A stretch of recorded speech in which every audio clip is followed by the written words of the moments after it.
Cici, sebelumnya ini kita kan BDC akan melaksanakan supervisi ya. Nanti kita supervisi, rencananya akan dilaksanakan hari Senin. Ya. Tanggal berapa Bu?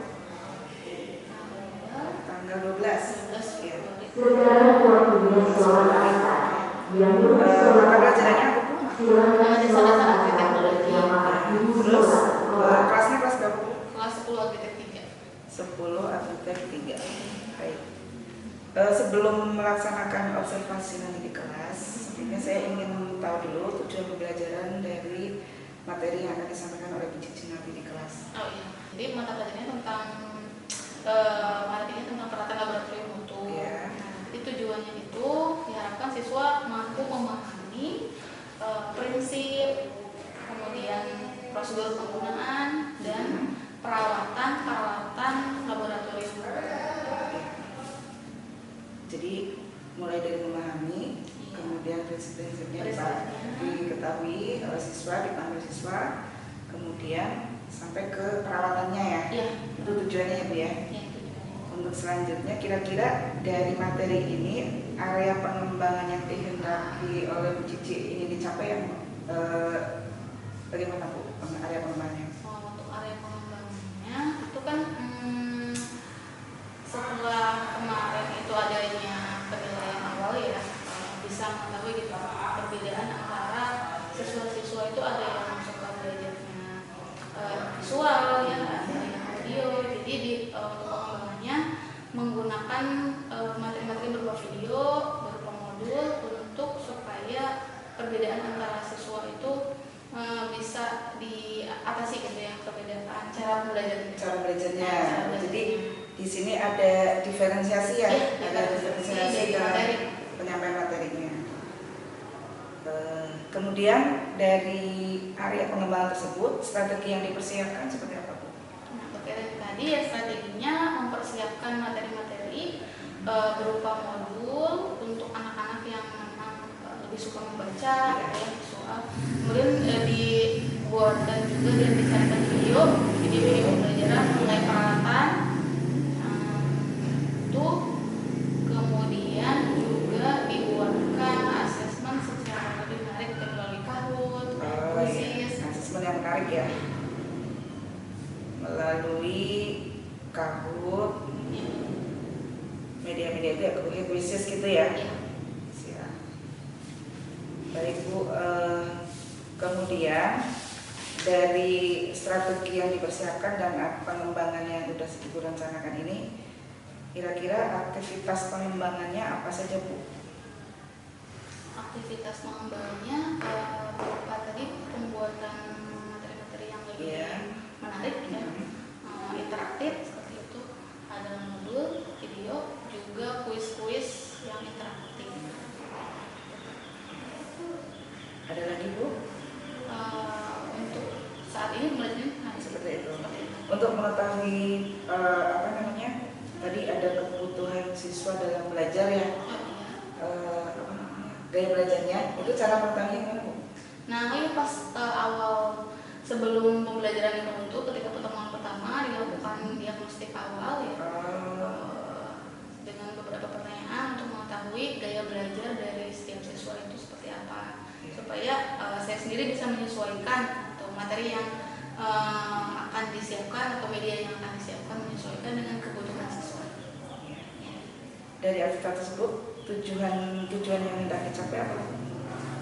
Tujuannya siswa-siswi dapat memahami ya, tadi memahami materi sesuai itunya ya, apa tadi medianya kan bermacam-macam ya?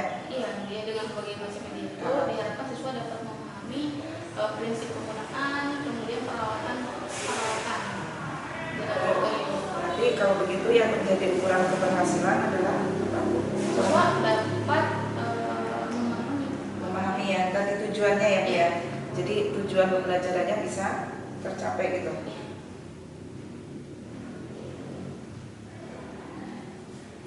Nah, kira-kira dari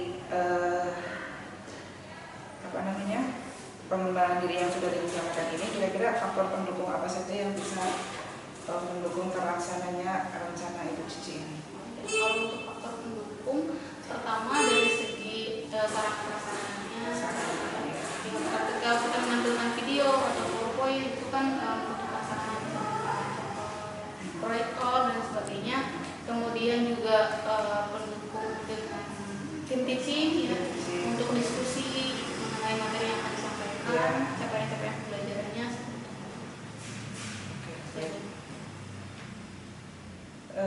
Terima kasih banyak Ibu Cici. Ibu Cici, kita sudah melakukan percakapan ya, Pak, observasi sebelum nanti kita melakukan observasi di kelas. Terima kasih banyak Ibu, sudah tergambar oleh saya ya pengembangan apa yang akan dilakukan oleh Ibu Cici dan langkah-langkah apa yang mau dilaksanakan oleh Ibu Cici. Semoga nanti pada saat observasi pembelajarannya bisa berjalan dengan lancar dan apa yang menjadi tujuan dari Ibu Cici bisa tercapai. Terima kasih banyak Ibu Cici. Assalamualaikum. Bismillahirrahmanirrahim. Assalamualaikum warahmatullahi wabarakatuh. Waalaikumsalam warahmatullahi wabarakatuh. Selamat siang semuanya. Siang. Semuanya sehat? Sehat. Alhamdulillah. Oke, walaupun udah siang tapi semangatnya harus tetap semangat pagi ya.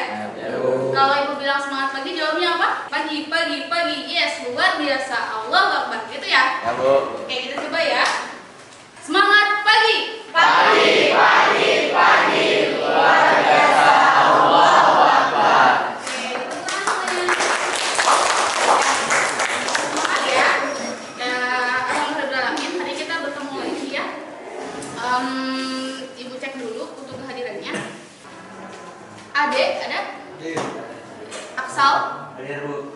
Ananda Puji, Lela, Lisa Nida, Zaskia, dua orang ya yang ada. Oke, semuanya udah siap belajarnya. Ya, siap, Bu. Silakan dibuka bukunya.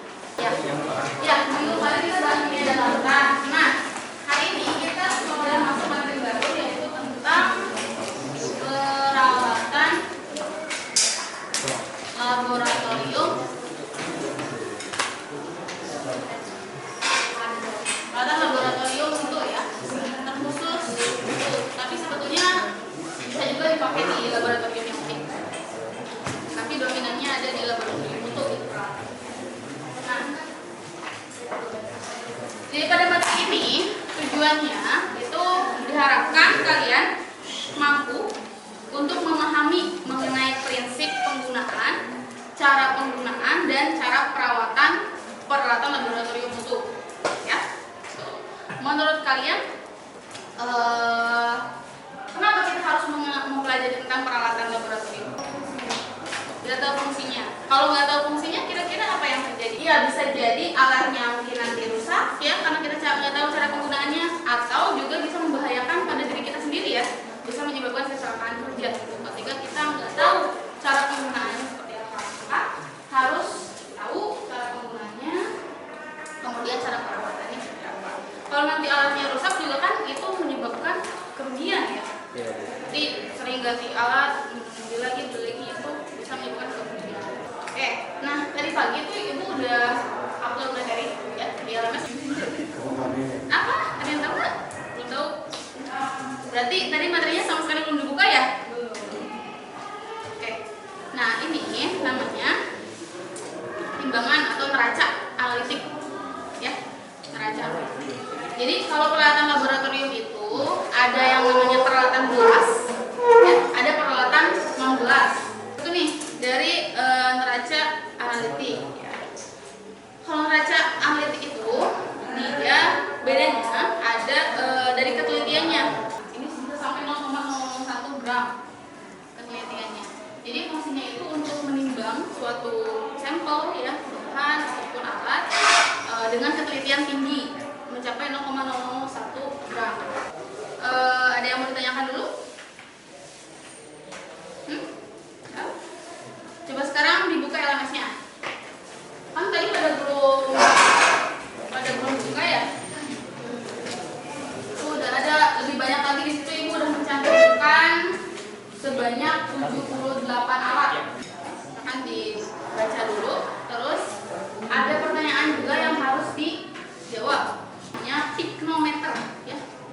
pignometer, bukan pigmi, pignometer. Ini buat apa? Ini termasuk alat instrumen ya untuk mengetahui berat jenis atau massa jenis dari suatu bahan, suatu sampel. Dulu pernah belajar cara menghitung berat jenis? Rho ya, yang rumusnya itu rho. Ini massa jenis sama dengan M per V. M itu massa, iya, betul. Massa dibagi volume. Massa yang kita dapatkan ketika suhu dan pignometer ini ditimbang di nanti dan volumenya dari volume pignometer. Oke, udah dicek LMS-nya? Sudah, Bu. Udah dibaca? Sudah. Terus di bawahnya ada pertanyaannya ya? Ada, Bu. Bisa dijawab nggak kira-kira pertanyaannya? Bisa. Bu. Bisa ya, cuma ada 5 doang. Itu ada pertanyaan? Ada, Bu. Ada. Itu pertanyaannya jangan lupa dijawab ya di LMS. Terus dibaca lagi materinya. Oke. Kalau tidak ada pertanyaan, materi untuk hari ini itu ya saja tentang peralatan laboratorium.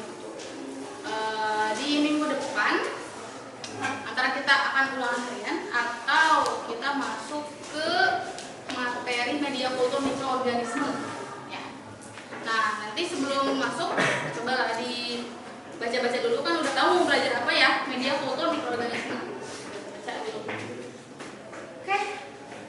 Itu untuk hari ini. Kalau tidak ada pertanyaan, terima kasih atas perhatiannya. Kita tutup dengan baca hamdalah bersama-sama. Alhamdulillah. Tutup ya. Assalamualaikum warahmatullahi wabarakatuh. Waalaikumsalam warahmatullahi wabarakatuh. Selamat siang Bu Cici, apa kabar? Iya, siang Ibu. Ya. Ya, alhamdulillah kemarin sudah diobservasi ya Bu Cici ya. Di sini saya hanya ingin mencoba merefleksi apa yang pembelajaran kemarin sudah dilaksanakan ya Bu Cici. Menurut Bu Cici, apa refleksi dari kemarin setelah pembelajaran yang kemarin itu? Apakah masih ada hal-hal yang perlu ditingkatkan atau ada yang masih kurang atau gimana? Kalau dari pembelajaran itu sebetulnya masih karena terbatasnya waktu gitu ya. Iya. Jadi belum seluruhnya materi itu tersampaikan, gitu, cuma setengah-setengah gitu. Iya. Harus lanjut lagi ke pekan berikutnya, sedangkan materinya juga masih banyak ya yang belum disampaikan gitu. Jadi mungkin pemahaman anak-anak juga jadi nggak full gitu ya, setengah-setengah. Nah gitu. Pemahaman jadi kurang ya. Kurang sepenuhnya. Iya. Jadi tujuan pembelajarannya gimana Bu? Tercapai apa masih kurang? Belum sepenuhnya tercapai. Belum maksimal gitu ya. Belum maksimal. Itu. Harapannya kan nanti ketika ya itu kan kalau saya itu mata pelajarannya produktif ya, materinya Iya, banyak.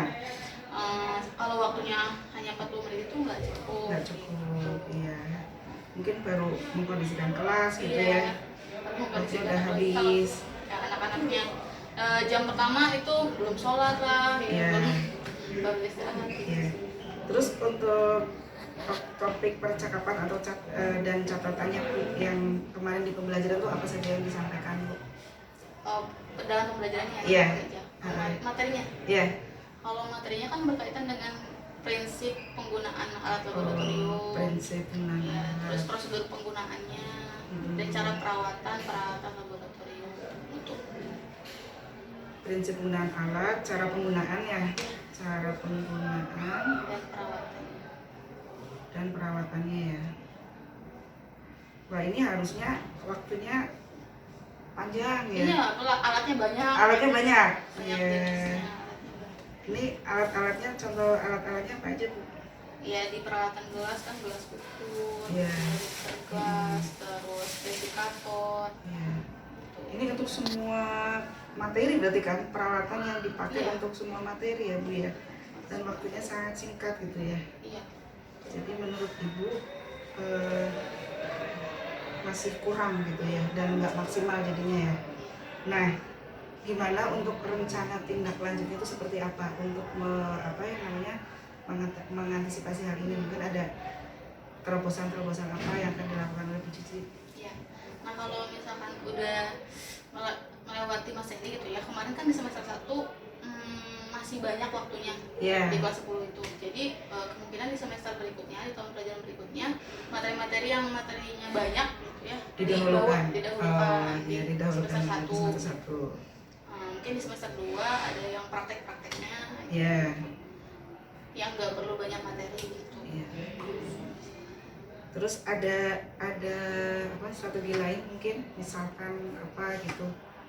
Ya strateginya paling ditambah dengan video-video pembelajaran. Dengan video pembelajaran ya. Untuk menjelaskannya gitu. Ya, dan itu bisa disimak di luar jam gitu ya. Video pembelajaran, modul gitu ya. Biasanya kalau video modul ini dikirimnya di mana, Bu? Lewat LMS. Lewat LMS ya. Berarti bisa memaksimalkan sarana yang ada juga ya, melalui tadi LMS gitu ya, Bu ya. Kira-kira dengan strategi ini kemungkinan bisa meningkat nggak, Bu? Ya harapannya begitu. Harapannya bisa lebih banyak kan waktunya untuk mereka belajar. Terus bagaimana supaya anak-anak dengan strategi Ibu ini dan mereka juga mau mengikuti gitu? Mau mengikuti, misalnya ada di LMS, ada video pembelajaran. Nah, itu kan kalau misalkan sekarang ada saat daring sama luringnya. Nah, pada saat luringnya itu diberikan motivasi. Betul. Ya walaupun nggak di sekolah, tetap harus belajar karena itu waktunya belajar. Jadi diberikan motivasi ya, Bu ya. Baik Ibu, saya rasa udah sangat bagus ya strategi atau tindak lanjut rencana tindak lanjut yang akan dilaksanakan oleh Bu Cici ya terkait dengan refleksi hasil pembelajaran yang sebelumnya. Mudah-mudahan bisa berjalan dengan baik ya, dan siswa-siswanya juga termotivasi dan tujuan pembelajaran bisa tercapai. Terima kasih Bu Cici. Sama-sama Ibu.